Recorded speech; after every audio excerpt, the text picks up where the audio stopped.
যে কোনো একটা নন। গতকাল রাত্রিতে আমাদের কাছে একটি গোপন সংবাদ আসে যে একটি বাড়িতে গাঁজা মজুত করা হয়েছে, অবৈধভাবে তা পাচার করার উদ্দেশ্য। সাথে সাথে আমরা ঘটনাস্থলে থানা পুলিশ এবং অন্যান্য অফিসাররা যায়, ঊর্ধ্বতন কর্তৃপক্ষ যায়, গিয়ে ওখানে আমরা অভিযান চালাই এবং ওখান থেকে 40 কেজি ড্রাই গাঁজা আমরা উদ্ধার করতে পারি। এরপর আমরা স্পেসিফিক এনডিপিএস একটি আইনে একটি কেস আমরা রেজিস্ট্রেশন করি।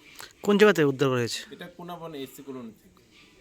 কারো বাড়ি থেকে উদ্ধার করেছে নাকি? হ্যাঁ, বাড়ির মধ্যে থেকেই আমরা তা উদ্ধার করতে পেরেছি। মালিকের নাম কি? মালিকের নাম ইতিমধ্যে আমরা কেস রেজিস্টার করা হয়েছে, তো এখন তদন্ত চলছে।